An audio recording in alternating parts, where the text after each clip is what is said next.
Hands where I can see them. The shout came out of nowhere, loud and sharp like a gunshot. David froze, his hands still hovering near the door handle of his own car. He blinked in confusion, not even sure who the command was meant for, until he turned around and found two police officers standing behind him. The taller one, with a cold smirk and mirrored shades, took a step closer. "You're under arrest for attempting Grand Theft Auto." Just moments earlier, David had been walking up to his car, ready to head out. But when he tried unlocking it, the door wouldn't budge. He frowned, jiggled the key again, but nothing. Maybe he'd grabbed the wrong one or misplaced it. That's when the two officers, watching from their squad car nearby, suddenly rushed over, assuming the worst. "What?" David blinked. "This is my car." But the cop already had him by the wrist. "Sure it is," he scoffed, yanking David's arm behind his back. "Just so happens you were dumb enough to try stealing it in front of two officers." The second officer, younger, clean-shaven, and clearly uneasy, watched silently. David tried to plead, his voice calm but urgent. "Officer, just check the center console. My wallet and license are in there." "Oh, I'm sure they are," the older cop sneered, sarcasm dripping from his voice.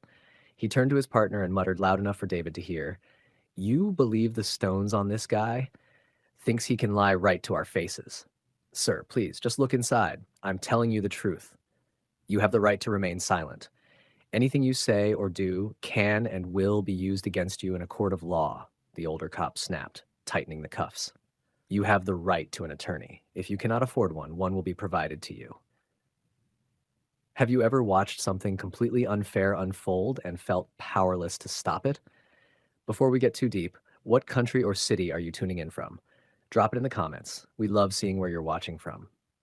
And if you believe that everyone deserves fair treatment, no matter their skin color, hit that like button and subscribe to Story Arc for more real stories that matter. Back at the scene, the younger officer finally spoke. "Shouldn't we at least check the car?" The older cop waved him off. "Maybe you should keep your mouth shut and open the door for me so I can process this scumbag." David was pushed into the back of the patrol car, his voice muffled behind the closing door. "Just check the car."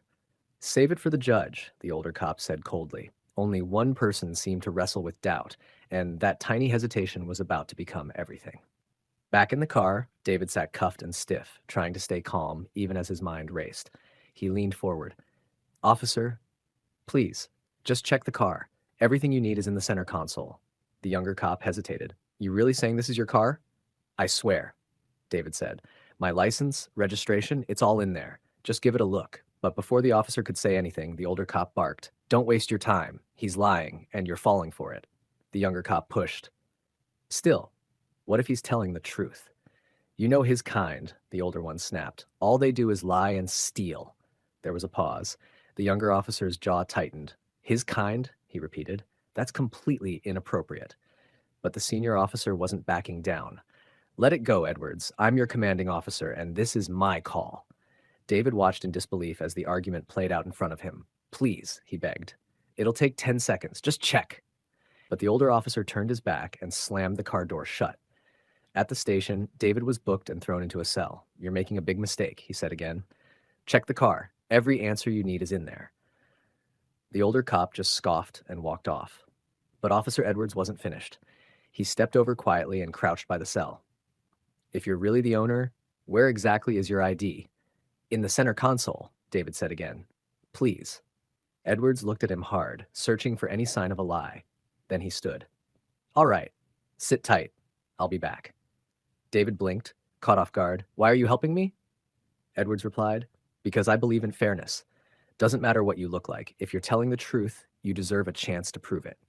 Have you ever had to risk your own reputation just to do what's right? If you're someone who believes that justice should come before rank, race, or pressure, go ahead and hit that like button. And if you haven't already, subscribe to Story Arc for powerful stories that challenge the status quo.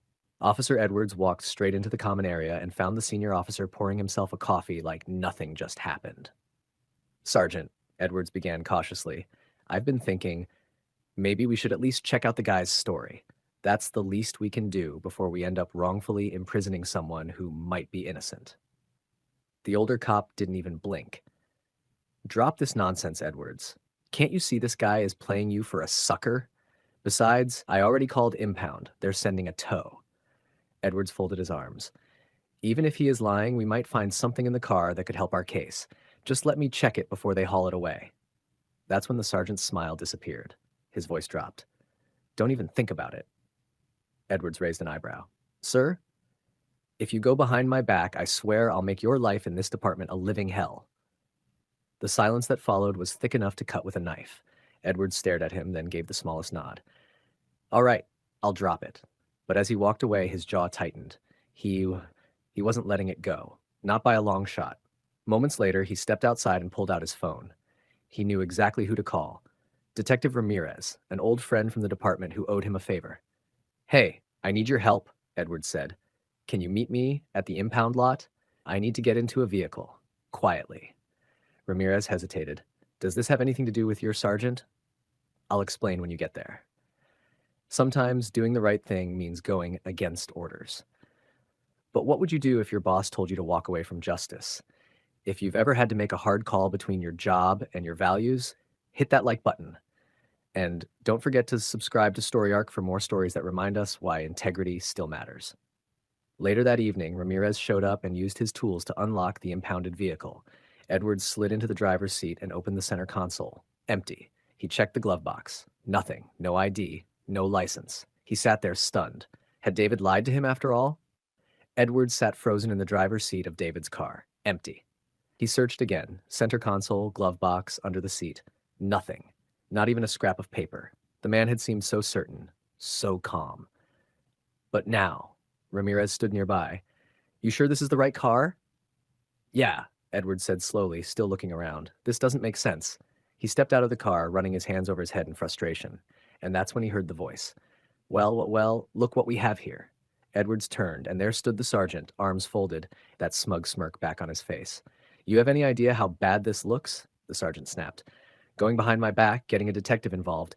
You'll be lucky if this doesn't cost you your badge. Edwards stood his ground. Sorry, Sergeant, I had to be sure.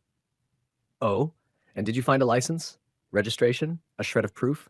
Edwards glanced back at the empty console and shook his head. No. Turns out, you were right. The sergeant clapped him on the shoulder. Of course I was. Now get in the car before I really lose my temper.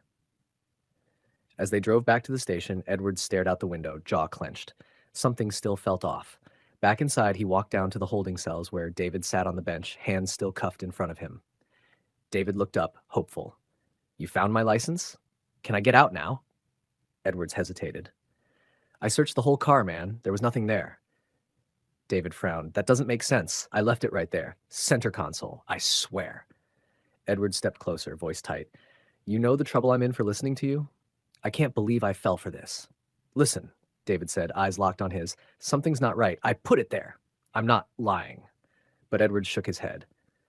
I trusted you, and you lied. I can't do anything more.